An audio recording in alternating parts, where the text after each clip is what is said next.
Hey everyone, welcome back.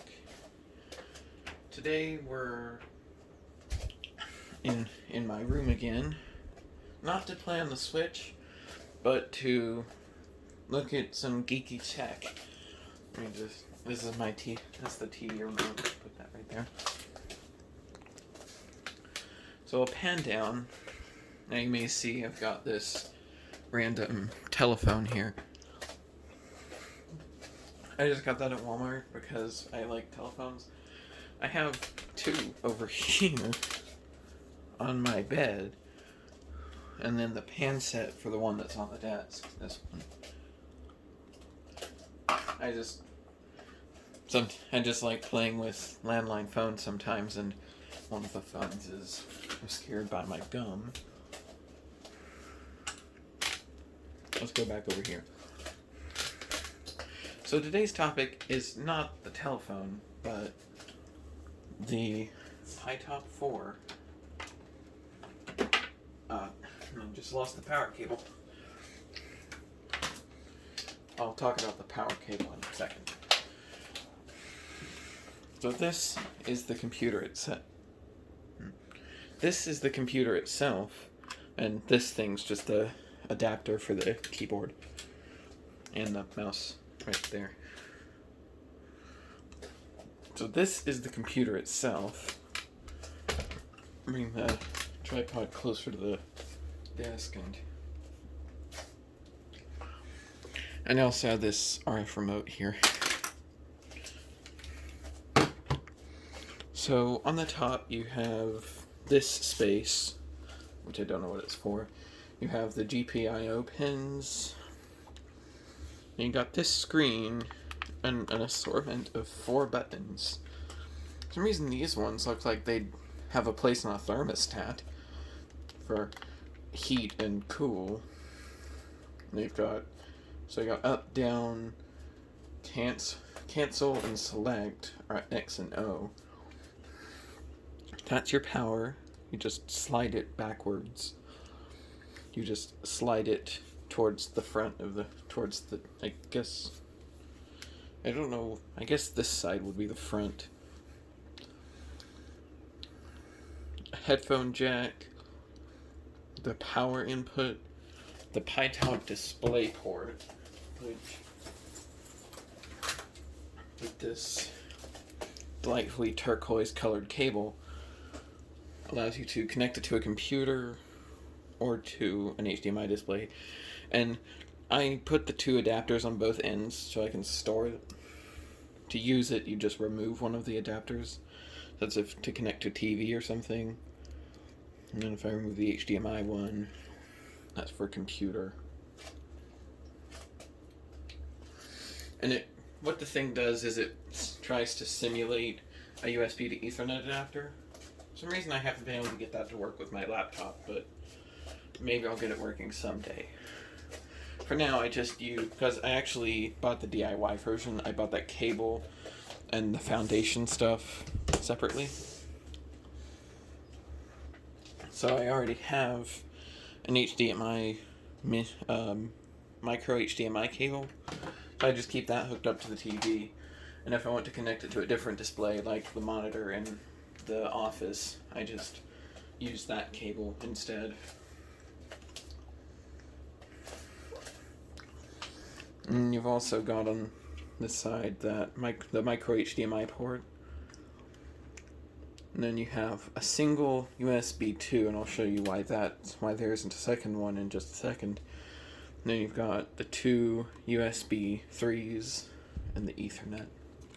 On the back you've got this clip. Now I don't think the top lid, the lid here is actually held on by that. I think it's just for holding on the plate. I think it's just for holding on to the foundation plate or the expansion plate if you have the robotics kit. And this connector's the thing that does the interfaces with the robotics, or with the robotics plate or the foundation plate. Then you take out this little plastic cover and you have the SD card. I have a 64 gig one in there. This was in my Nintendo Switch, but then I got a 128 gig card for that.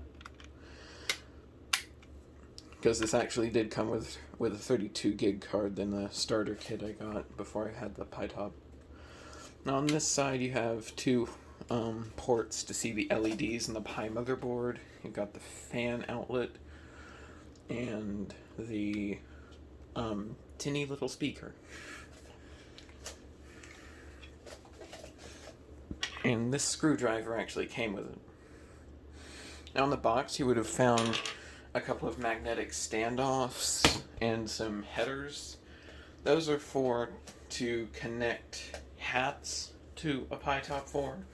Those are to connect hats to a Pi Top 4. So you know, Raspberry Pi, you can put these things called hats, which means hardware attached on top.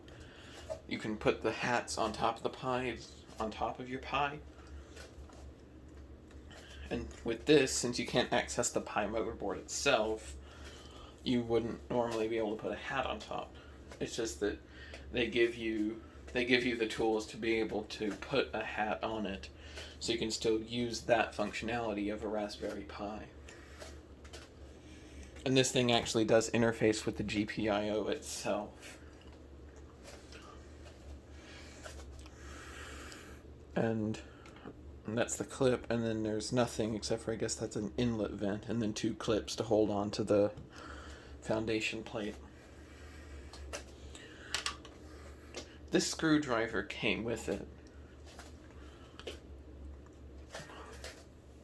So let's get it open. And just move the camera so I can... Oh. Even though it'll move the perspective up to lessen the footprint of the tripod. It's just two Phillips screws on the bottom to get the lid off. You would actually have to open, if you got the complete one, you don't actually have to open this at all. But since I got the DIY one, I had to open this initially to get the Pi inside of it. And you can push that to open it. I don't think it matters. So you just wiggle it and pull it off. And that's why I removed that, because you can't... Obviously that thing would lock the cover in place, so it would keep it from being removed. Because it would go through the hole, plug into the Pi, and then you could remove the lid. On the bottom of this lid, you got the hole for the GPIO pins, and it's one of the magnets that works with the magnetic standoffs. Works with the magnetic standoff. And then you got this bit of foam to help guide the airflow for the fan. And in here, this is just the mezzanine piece. So on top, under there would be the carrier and the Pi motherboard. It's just, this is the mezzanine PCB, and you've got little connector here. The reason that bottom USB 2 is taken up is because the Pi Top actually uses it. You've got this fan here with the Pi Top logo on it. And this one, if you want to control it with want to control the fan with your own code, you connect it to that other port. And the left port is so the fan's connected to the microcontroller inside this thing, inside the Pi Top itself. But in order for that to work properly, you've got to be running their own software, which I am running on this, which I do have on my SD card. But if you're going to be using an alternate OS, then you may want to open it and move that over so hopefully weird things don't happen. But I think it would be safe to leave it in the other position, even without Pi Top OS running. I don't want to fully take my Pi out of this thing because it would be a bit of an ordeal to get it out and back in. So I'll just put the cover back and screw it back.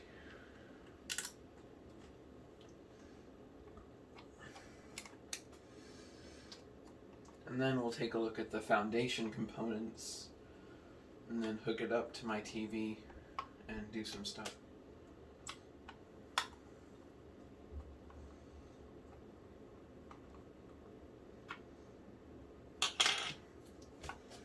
I really like this like turquoise blue color. Okay. Actually, we don't want to pivot up to the TV just yet, because we haven't looked at the foundation kit. This comes with complete pie tops. I bought this one separately. So you open it up, and as you can see, it comes in two halves. This bottom part, you have two of each color, red, yellow, and green LEDs. A buzzer, which is actually pretty loud. That's why over here I've had to close the door, because we'll be doing something with the buzzer in a minute when we get the thing booted. You've got an ultrasonic motion sensor. It mostly uses that for distances. I'm going to widen the tripod again so that I don't have to use this phone's jerky zoom. I'm filming this on a Samsung Note 10 Plus, by the way. You've got a sound sensor, which is just a microphone that detects how loud sound is coming into it. A light sensor.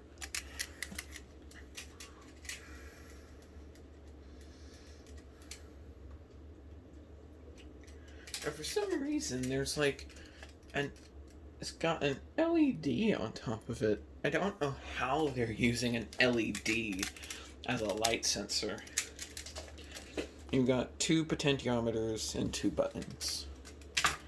Really simple, this. And also you've got 1, 2, 3, 4. You got 8 of these little adapter shoes. What do these do? They allow you to mount these modules. I'll demonstrate with the red light. They allow you to mount the modules to Legos. See, it's just magnetic. You don't have to have the Lego in order to put the shoe on the bottom. So see, you've got these things, and these things are probably got some sort of metal inside, and they magnetize onto the modules. Have magnets in them, and the shoes are metal, have metal inside them, so the shoes just magnetize on. If you're always got magnets, does it actually stick to things? Yes, Yes, it sticks to metal. Just so that I don't have any angry people in the comments saying that I didn't show that, and then since this box is metal, the modules are actually held in there thanks to the magnets. Even though there's like a layer of foam, the foam is thin enough to not interfere with the magnetism. And then in the top, you've got the foundation plate, which you attach to the pie itself. And then you have the bag of wires. And you probably saw my previous upload, which was a short demonstrating a security device that I made using this stuff. This is the foundation plate. You have the other part of the connector. You have a clip here and 2 clips back there. On the bottom, you have the PyTop logo.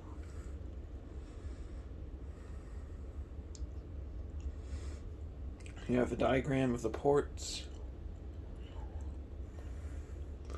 And then each of the ports, so you've got digital ports and analog ports, analog, digital, and then you've got I2C ports. The reason you've got I2C ports is because this is designed to work with the Grove sensors from Seed Studio. So I guess they've got some sensors that use the I2C protocol. This device actually uses I2C, the foundation plate. So what happens is there's a microcontroller inside the foundation plate that works with analog devices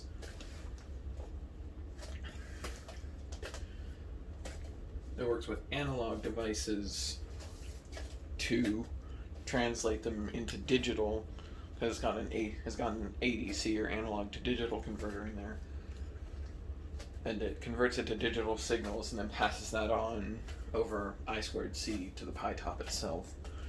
And then I think most of them are just straight up GPIO pins. Now for the ultrasonic sensor, even though it's a digital device, it has a pink line on it, which means it goes into one of the ports that are, actually, that looks more like purple, into one of the purple ports marked D for digital. You actually have to plug it into specifically, the only port I got it to work in was D6, which just says it's a PWM. So I guess this ultrasonic sensor uses PWM to get its signal across to the Pi, just so that it doesn't have to connect to one of the analog inputs. So I'll go ahead and close up this box, even though we'll be opening it later. Actually, I'll just move it over the bed. And then get the keyboard back into the scene.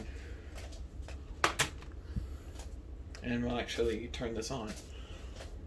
So before we pan up to the TV, let me just move the camera out.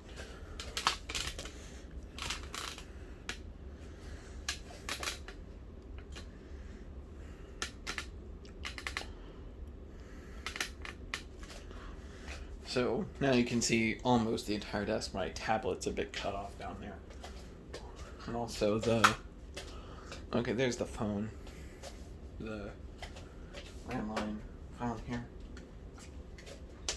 I don't have a landline, I just like playing with those, as I described in the beginning of the video, just in case anyone's in the comments wondering why there's a random landline phone on my desk. So you actually do need a bit of a special power cord for this, especially if you got the DIY one. If you got the complete one, it comes with a power adapter in the box, but you need at least like a 30 some odd watt PD power adapter. So even though it's overkill for the Pi, I got a 65 watt one. I got a 65 watt PD adapter. That seems to be the most common PD adapter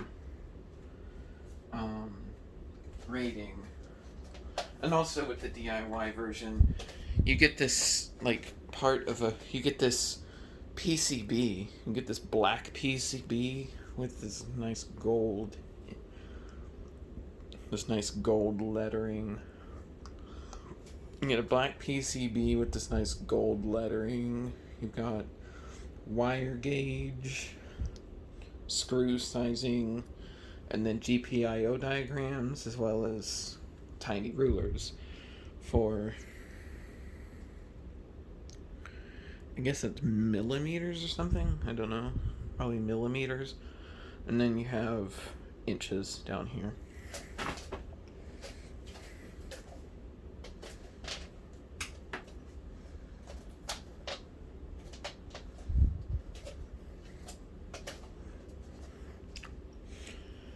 So let's actually get this thing turned on. Now it does have CEC support, so I pulled the power switch and you can see it's booting up down there with a little nice spinning graphic. It's like the couple of brackets around it's like parts of a bracket spinning around a 4, because the Pi-top 4, the 4 in the logo for it is actually in brackets. So as you can see, my TV switched on. It's just a Samsung TV. It's just a 43-inch Samsung.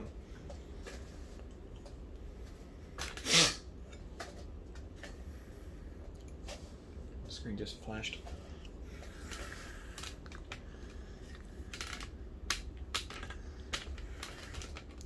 Let me get the tripod as far back as I can, see if I can get the chair in the picture. Because I'll need to sit in front of this thing because I don't feel like contorting myself around this tripod just to use the pie. Just to use the pie. I just have to be careful not to run into the tripod. I'm pretty sure that you can see that. Yeah. So this is PyTop OS. Somebody's got this new folder on the desktop called Screen Captures. Wait, why is my mouse not? Oh, I forgot to put the dongle back in. So that's back in. The mouse and keyboard should work. So we have the trash can. I'll go ahead and empty the trash can. So that's what an empty trash can looks like. And you have this folder called Screen Captures. I guess that's what happens if you press print screen.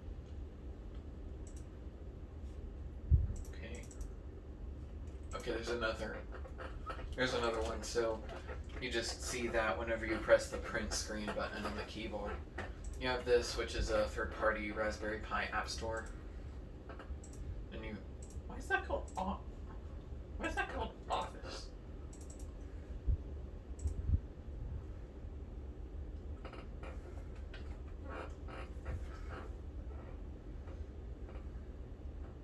Oh, it's an app link for Chrome. Actually, Chromium. As you can see, you've got the blue Chrome icon.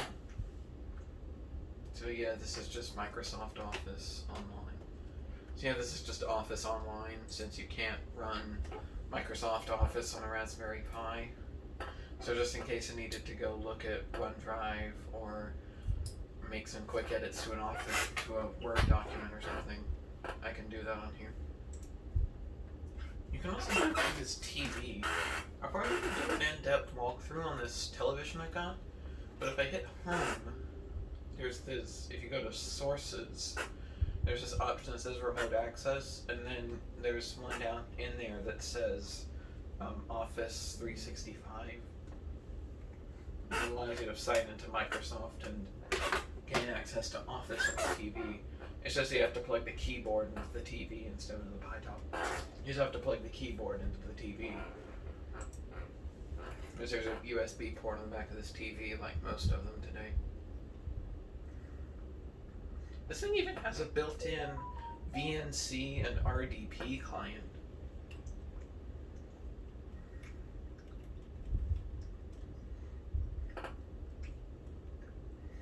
So here's all the IDEs. You've got Java, MU, which is a Python editor, Node-RED for block coding, with mostly designed for stuff like smart home, like for smart home or for stuff that happens over the network. And then you've got the Python interpreter, Scratch, SenseHat emulator, Sonic Pi, which is like coding music, which is like you can code your own. It's kind of weird. It's kind of a weird concept because you put in code, and the code generates music. And for some reason they pre-install VS Code, because why not? Under here you've got Further, which is their platform to like learn about what you can do with this thing, especially with the Foundation Kit. SmartSim, I don't know what this is. It's some sort of, it says it's a circuit designer. Office, you have the entire LibreOffice suite, which can edit Word files, but since there's no OneDrive client, I still have to use Office Online. And then you have Internet, which has Chromium. I put TeamViewer on here just so I could access this thing remotely, because VNC only works over a local network, and also VNC because kind of like the primary way of getting to this thing over the network. It's just TeamViewer can be used outside of the home. And some people think TeamViewer is paid. It's only paid if it's for commercial use. And also, I think I installed Audacity and Kodi. It may have come with VLC and also this weird QJack CTL jack audio connection toolkit interface. I guess it's some weird thing to control something for this headphone jack. Let's see what this is. Yeah, I don't know what this is except for some sort of thing about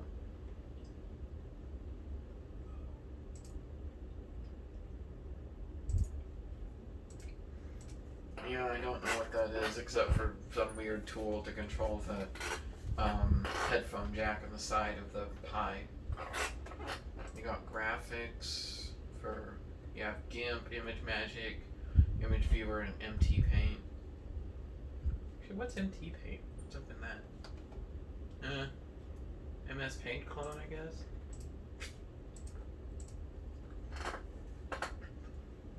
Games. I put SuperTux and SuperTux Card on here, as well as Steam Link and RetroArch, Quadripassal, and Minecraft stuff. And these ones, the Code the Classics games, they came with it, and did I install that? I don't know.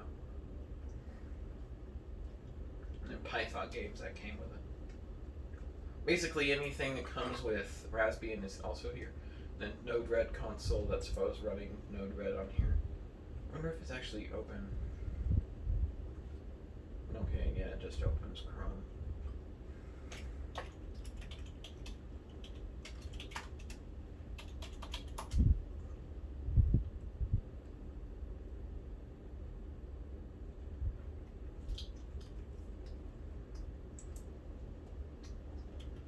I thought Node-RED was pretty...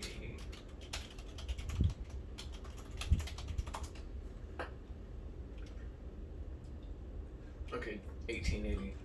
So, host colon 1880. Yeah, Node-RED's already running. I just don't. We just got Flow with nothing on it. I don't know what to do with this. I tried to do something with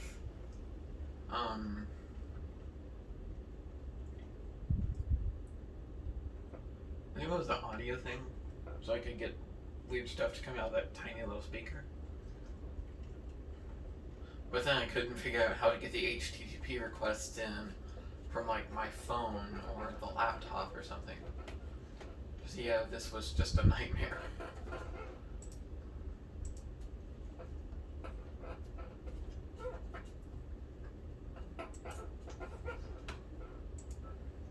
System tools, updates, partition manager, task manager, you've got a simple manager and then HTOP.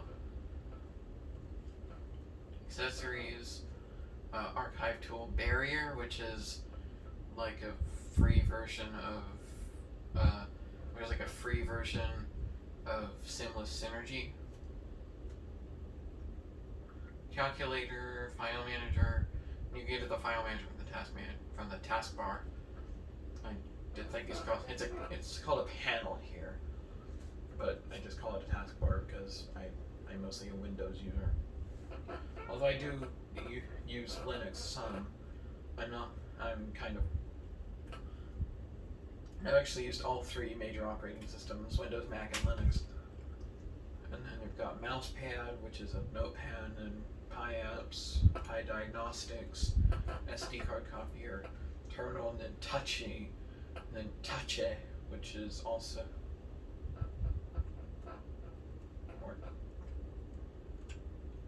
or Touchig. I don't know what the thing looks like, a backtick over an E is, but Touchig, but Touchy, which allows you to configure the touchpad if you have the Pi-top display and the keyboard with Chromium apps, just stuff that's in Chrome. Universal access you have got on board, which would be useful for that Pi-top display. Help, preferences, help. A little bit. But you got a pile on the table. I was recording something. Oh, I'm sorry. Jump cut. Okay, we're back.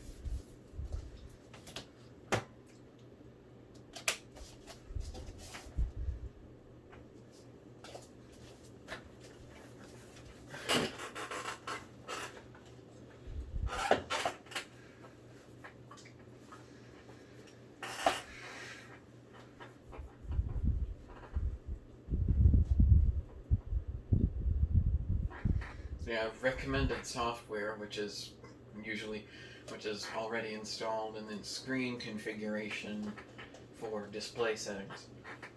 And then if you hit shutdown options,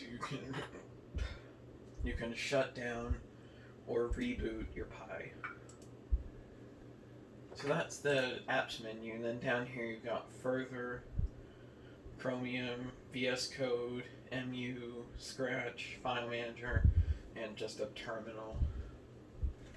On the desktop I have that Office shortcut, the trash can, Pi apps, and Steam Link, because you can do Steam Link on a Pi, so that you can use, because some people frequently connect Raspberry Pis to TVs,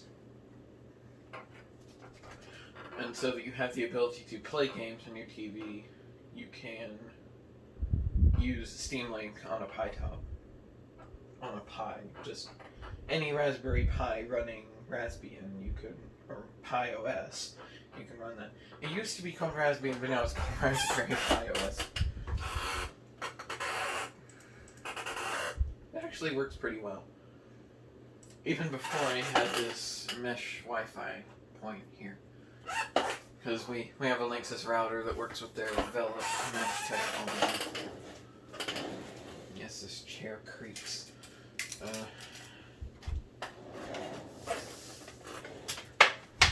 Now, one thing I have to do with this foundation thing is if I'm doing something to do with it, I have to go look at the documentation so I know what I'm doing.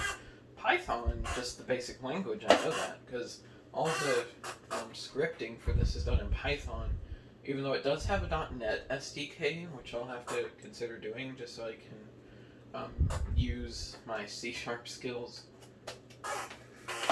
You have a bunch of scripts here. We'll start with something that doesn't use the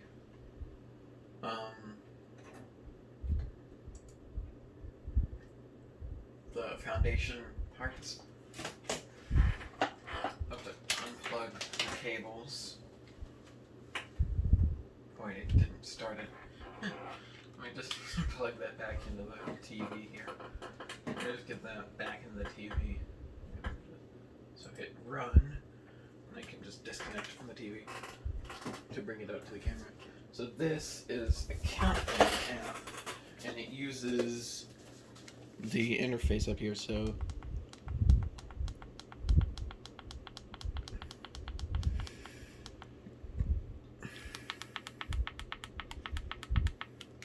you set your time in seconds, and then you press O, and it starts running.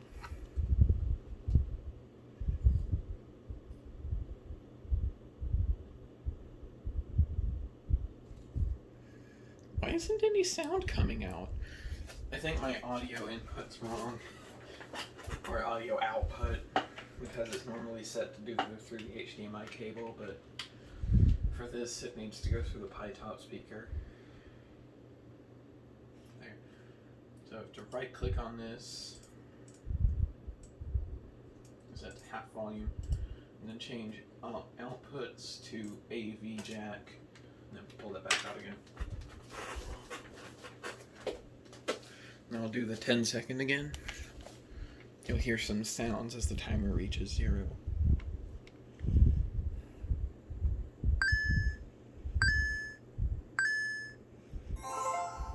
And that does that. I thought that was the best ringtone-y sound in there. It just plays that sound a few times and then stops.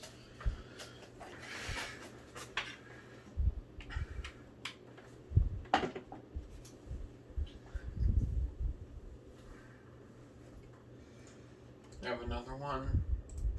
This one uses a TTS library, so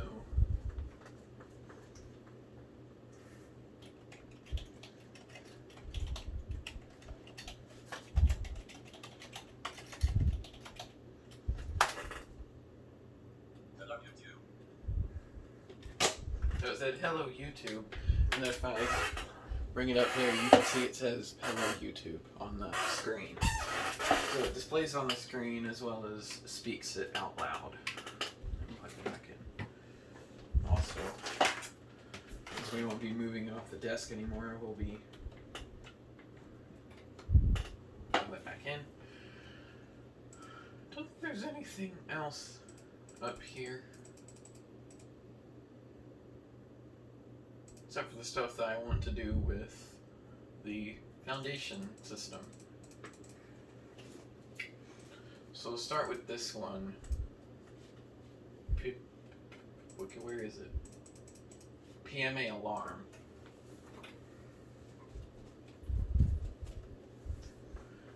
So stop the TTS from running. So to start, I'll need to attach this plate to the bottom of the Pi. I'll do that right now. As if you didn't hear that obvious click, the plate is attached. And I need to set up my little Lego stand just so I can have the components nice resting spot. Just so I can give the components to this a nice resting spot. And then I'll need 4 Lego adapter shoe. I'll need 4 of the Lego adapter shoes. Oh, you can actually feel the metal. So the metal is exposed that connects to the magnets. It's not buried under plastic.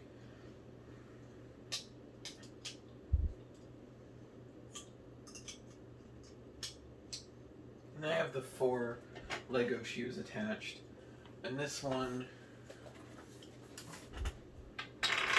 uses this script uses ports. Let me just get the cables out.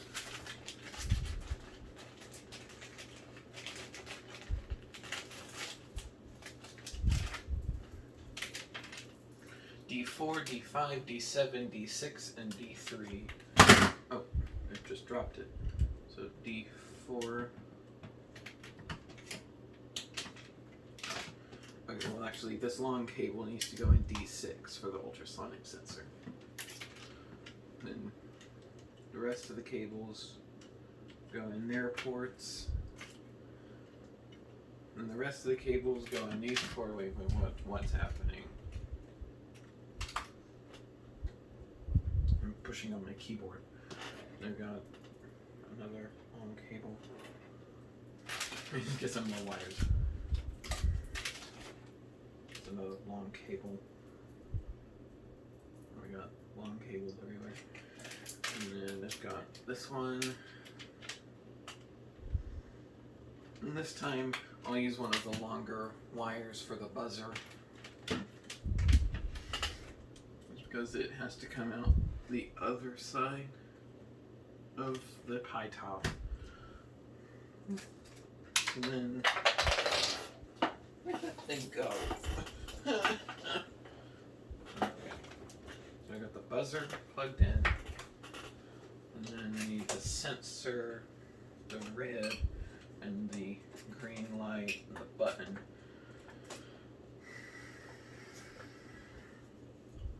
So the ultrasonic sensor goes at the top of the board. Then the green and red light and the button That's the arrangement on the little board. And then you have this and you have a longer cable.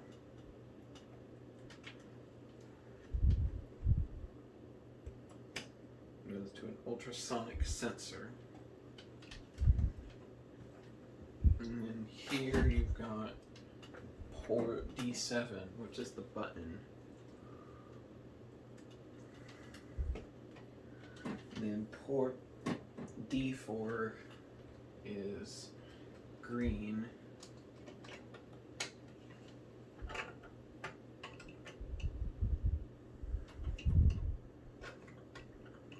Oh, it actually like dislodged itself.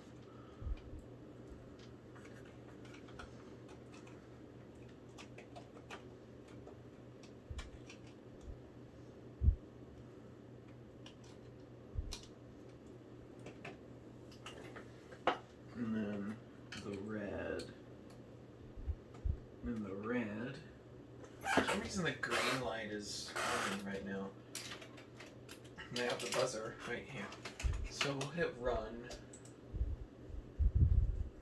So you see the light, the green light is on.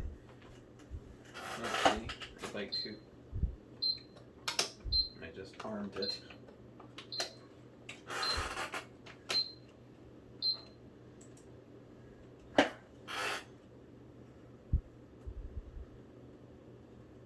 I'll keep it in the other way around so that the wires don't get messed with each other.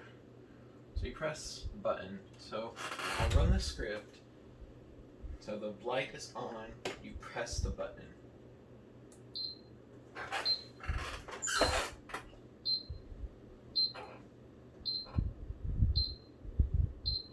You have 15 seconds while the lights flash and that beeps. Now the light's red. And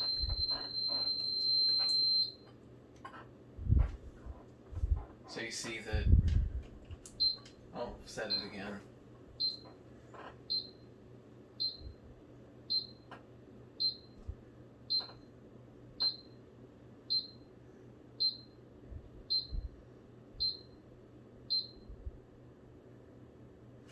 So the red light's on, and if I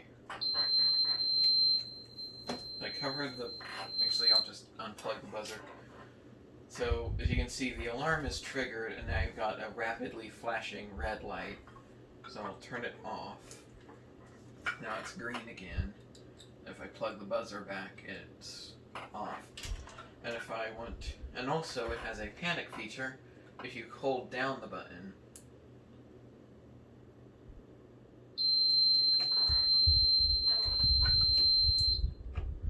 it triggers the alarm. And you even see on the screen it has a different annotation.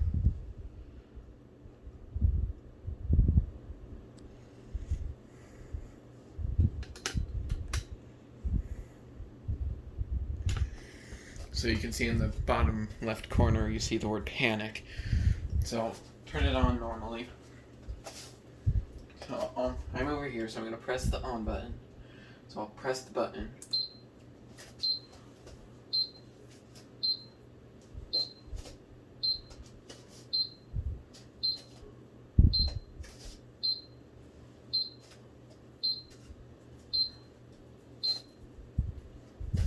And then if I press the button again while it's on, it turns off.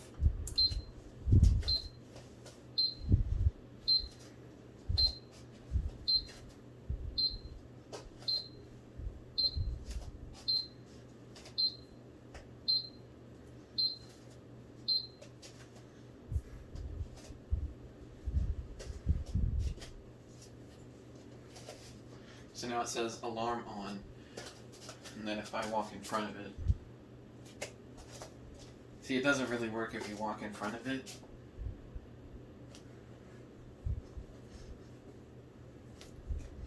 You have to get close to the desk or start playing. You have to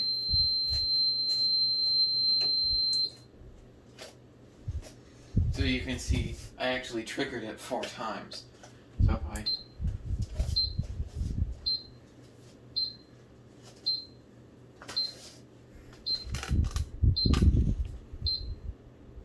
I've been showing you the lights this whole time. So let's do that demonstration again. So it's on. I can turn it off.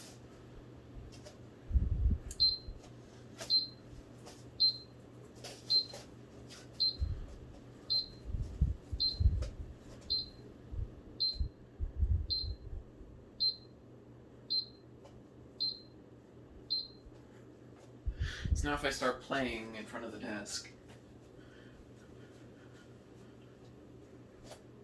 So it doesn't work if with just motion. You actually have to get close to the desk and start playing with it. So now it's going off. And see, if I leave it there, it can actually be triggered multiple times. See, there's a bunch of alarm triggered messages. And then you turn it off. And it doesn't trigger anymore. And then to panic, you hold it for 3 seconds.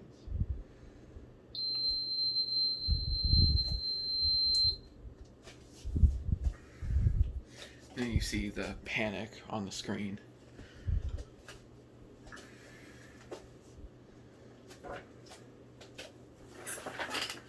And I also have one that's kind of like a class reminder, so I'll go and unplug my ultrasonic sensor.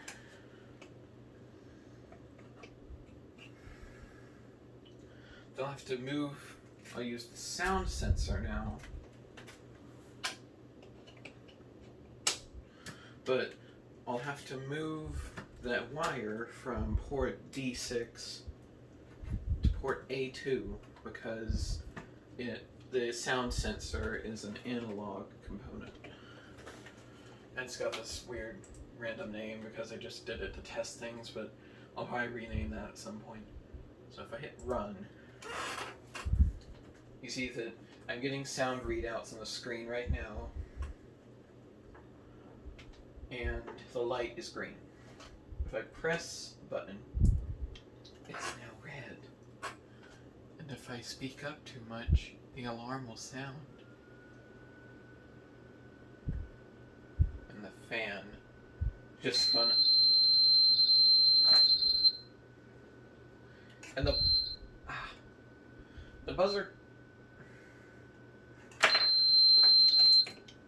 And the buzzer kind of causes after effects with that, because the buzzer triggers the sound sensor.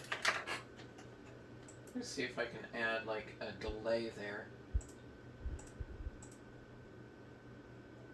So normal here.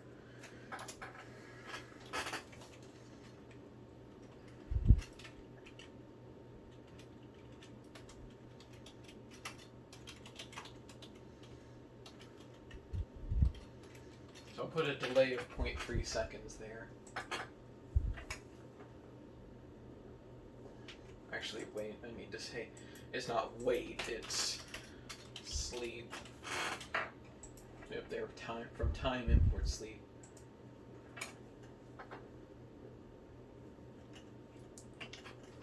So now it's on.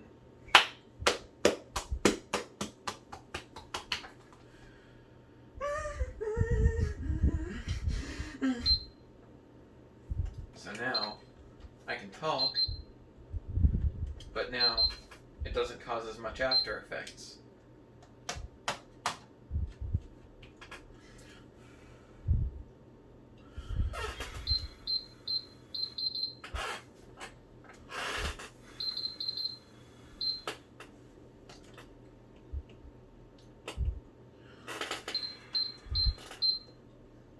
It gives enough time for the sensor to reset. So, this is I just spoke gibberish to stimulate the thing. I might want to reduce that delay. Let's go to 0.1. So now it's appearing much faster. So now the readings are appearing much faster. And if I turn it on, so now I can talk. Hi? Yes. This is me talking to stimulate the sensor. So when I get too loud, it beeps. So when I get too loud, the sensor beep. The buzzer will beep once and the light will flash.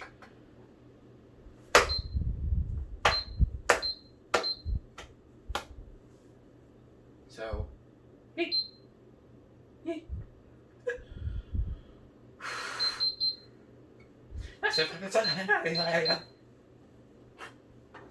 Ha.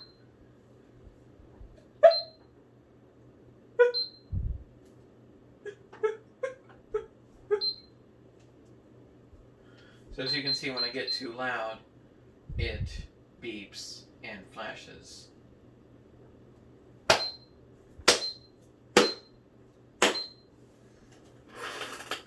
I can adjust the sensor using this little screwdriver.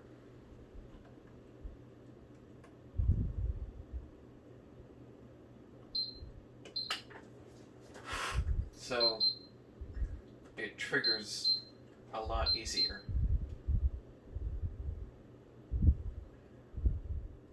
By turning up that potentiometer, it makes it trigger much easier. And it's much less annoying when it's not being affected itself, when the buzzer isn't affecting its own output. Because with the buzzer, without the delay, the buzzer would cause the alarm to sound once it was activated by a loud voice.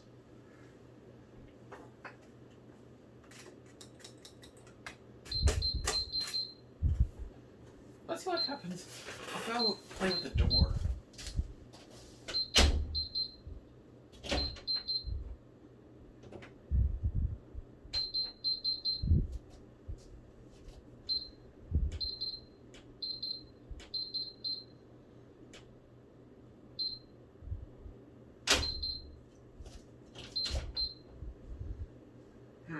So it can reliably detect door entry. So I was going to try to play with the CD player. So I took out the CD. I closed the CD player, so the loud bang of the CD player closing caused it to... Let's see what happens if I replace the sound sensor with a light sensor. Let me just take off the sound sensor. Even though it still thinks I'm using a sound sensor. Oh. We kind of flashlight.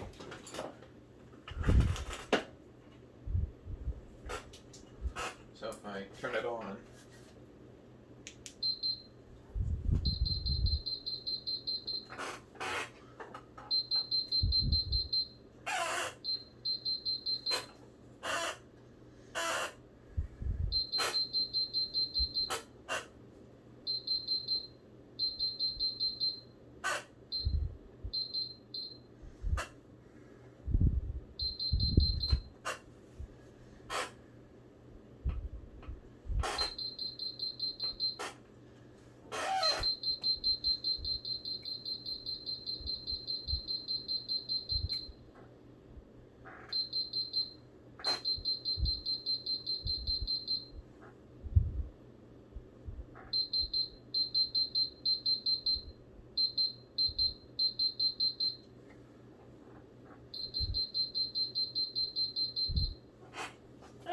bug.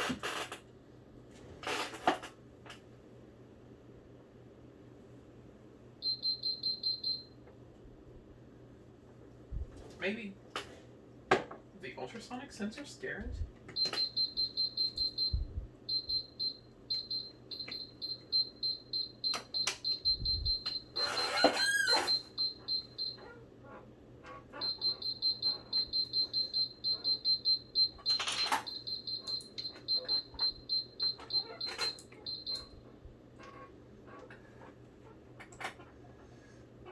So you can see with the ultrasonic sensor connected, the thing got confused.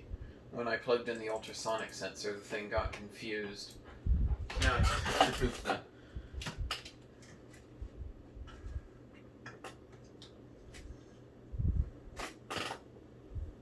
Now I just have to move the cable back. And I can hit run again. So alarm off.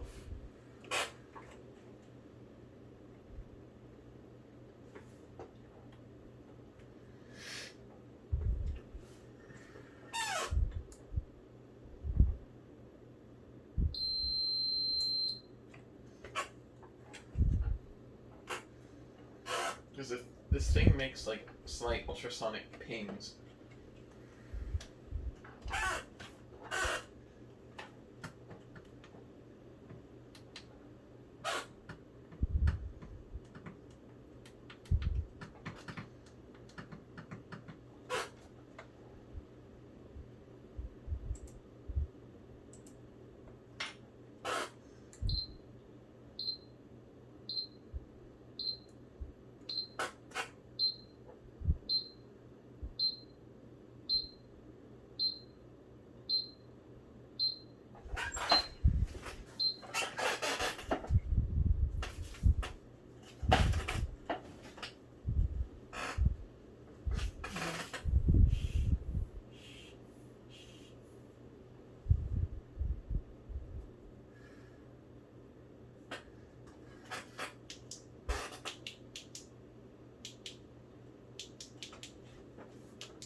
And this one.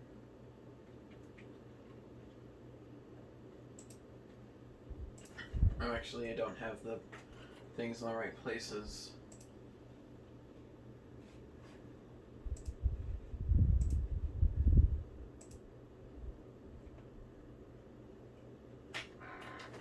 Oh, yeah, wait, I can't use that script. Stop. Start.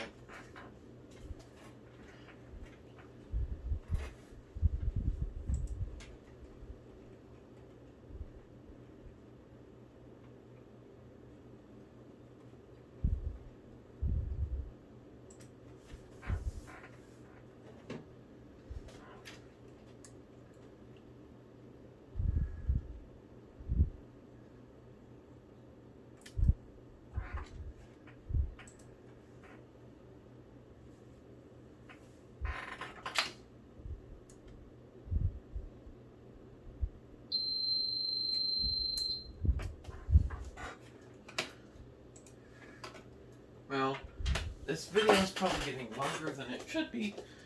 So yeah, that's the PyTomp. Thanks for watching and have a nice day.